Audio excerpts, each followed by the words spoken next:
Okey. Assalamualaikum warahmatullahi taala wabarakatuh. Buat pelajar Muallimah tahun 4 Syafi'i. Okey, hari ni kita akan teruskan pembelajaran sains kita masih dalam unit pertama iaitu kemahiran proses sains. Kemahiran proses sains. Okey. Hari ni kita akan terus iaitu kita akan terus belajar bagaimana untuk menulis laporan. Okey, kalau awak dah tahu, sebelum ni kita dah belajar berkaitan dengan pemboleh ubah. Kita dah belajar berkaitan dengan kemahiran proses sains, memerhati, berbincang, hipotesis, analisis, mengeksperimen, mentafsir data. Jadi sekarang kita akan teruskan pembelajaran kita dengan pembelajaran bagaimana cara untuk kita menulis laporan. Okey, kalau awak nak tahu, menulis laporan adalah dilakukan setelah sesuatu penyiasatan selesai. Okey. Contoh eksperimen. Eksperimen yang dijalankan kita tengok kat sini. Kita tengok pada halaman buku teks muka surat 16. Okey. Milan dan Faris telah membuat uji kaji. Okey, kita boleh tengok kat sini diorang buat uji kaji berkaitan dengan apa? Diorang memasukkan mereka telah melakukan uji kaji berkaitan dengan air suam dan campuran. Satu bahan campuran yang dicampurkan ke dalam 3 jenis bika. Yang pertama bika A, yang kedua bika B dan yang ketiga bika C. Maka daripada eksperimen ini mereka telah membuat laporan. Okey, laporan adalah dibuat setelah sesuatu penyiasatan selesai. Okey, jadi mari kita tengok apa yang perlu ada dalam laporan. Okey, kita lihat aspek yang pertama perlu ada dalam laporan adalah tujuan. Sesuatu tujuan eksperimen tu perlu diletakkan dalam laporan. Contohnya menyiasat hubungan antara bilangan adukan dengan masa untuk gula melarut sempurna.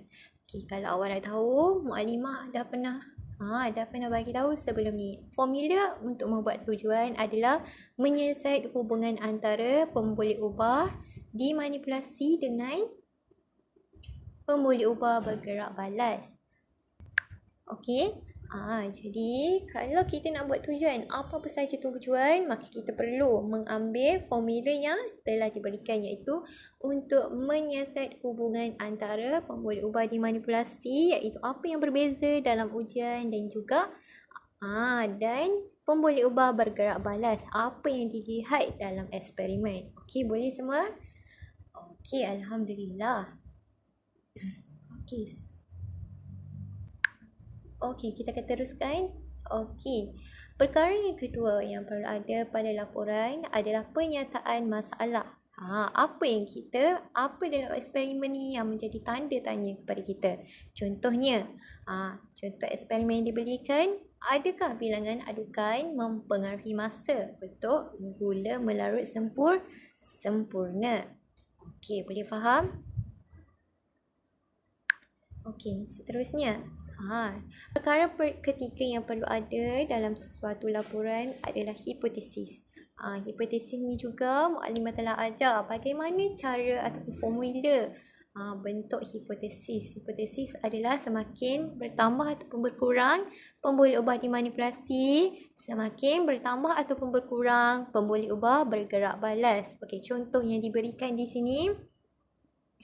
Semakin bertambah bilangan adukan, semakin berkurang masa untuk gula melarut sempurna.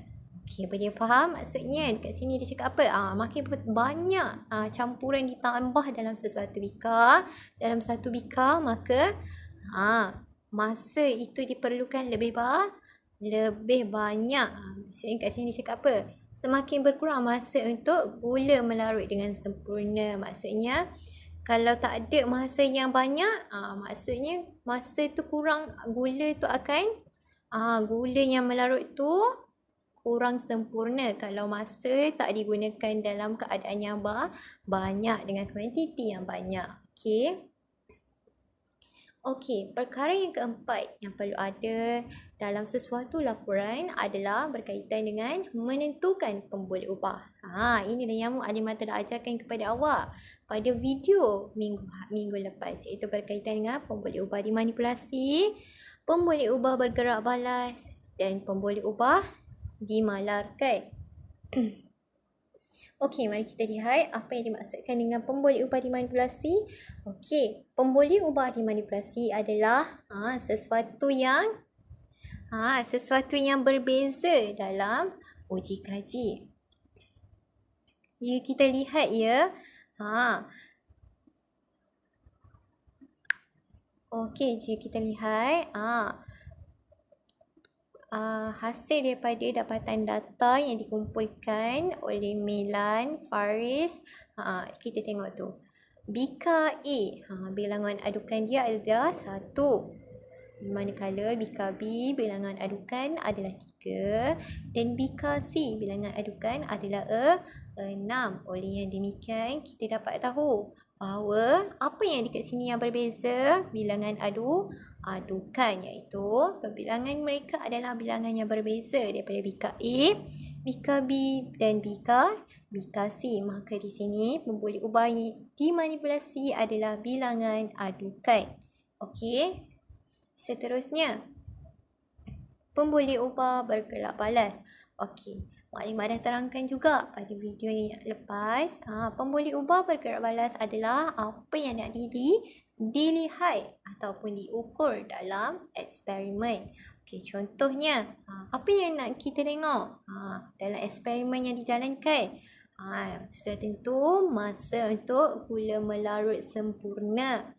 Okey, maka inilah yang dinamakan sebagai pemboleh ubah bergerak balas. Apa yang dilihat dalam eksperimen. Okey. Seterusnya yang ketiga, pemboleh ubah dimalarkan. Apa yang sama? Contohnya, yang sama adalah jenis bika. Lagi jenis adukan, isi padu air ataupun suhu air. Apa yang sama yang awak dapat tahu daripada eksperimen? Okey. Kita teruskan pada aspek kelima yang perlu ada dalam sesuatu laporan, iaitu alat dan bahan. Jadi, sepanjang eksperimen yang awak jalankan, seperti eksperimen ini, mereka perlulah meletakkan apa bahan dan alat yang digunakan. Okey, jika kita tengok, mereka telah menggunakan 3 bika, 3 sudu gula, 300 ml air suam, jam redik dan roid kaca. Okey. Jadi inilah yang dinyatakan sebagai alat dan bahan yang digunakan dalam eksperimen.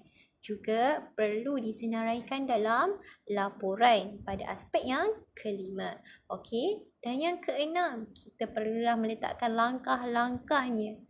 Seperti contoh yang diberikan, yang pertama, 100 ml air suam dimasukkan ke dalam bika A, B dan C. 1 adukan gula dimasukkan ke dalam setiap bika.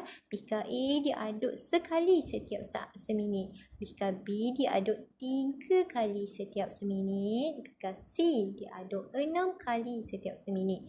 Masa untuk gula melarut sempurna dalam setiap bika direkodkan ke dalam jadual yang mengandungi maklumat tentang pemboleh ubah dimanipulasi dan pemboleh ubah bergerak balas.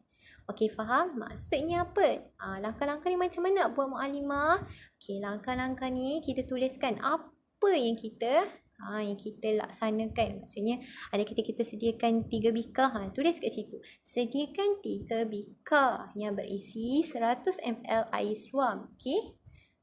Apa yang eksperimen kita buat? Kita letak air, kita letak adukan, maka kita letakkan dia dalam laporan langkah-langkah ini. Okey. Kita kita tengok pula aspek yang ketujuh. Maka yang ketujuh, kita akan letakkan dapatan data. Macam ni lah Pendapatan data mesti letakkan pemboleh ubah dimanipulasi, pemboleh ubah dimalarkan dan pemboleh ubah bergerak balas. Okey, dalam sesuatu dalam kotak dia. Okey, seterusnya perkara yang ke-8 yang perlu ada adalah berkaitan dengan mentaksir data. Mentaksir data ni macam mana? Kita bacakan apa yang kita boleh faham daripada jadual dapatan data. Contohnya, gula yang diaduk dengan bilangan adukan yang paling banyak melarut sempurna yang paling cepat. Itulah yang kita boleh faham daripada dapatan data. Itulah yang ditulis daripada mentaksir data. Boleh faham semua? Okey, Alhamdulillah. Kita teruskan pada poin yang terakhir yang perlu ada pada laporan kamu. Okey, poin yang terakhir iaitu poin yang ke-9 iaitu berkaitan dengan kesimpulan. Kesimpulan ni pun sama juga dengan hipotesis. Itu semakin bertambah bilangan adukan, semakin berkurang masa untuk gula tersebut melarut sempurna. Dan pada akhir dia awak kena tulis hipotesis ini diterima ataupun ditolak. Okey? Kalau hipotesis itu masuk dengan apa eksperimen awak jalankan, maka itu diberi nama hipotesis diterima. Okey? Alhamdulillah, kita telah belajar berkaitan dengan cara-cara keseluruhan apa yang perlu ada dalam laporan.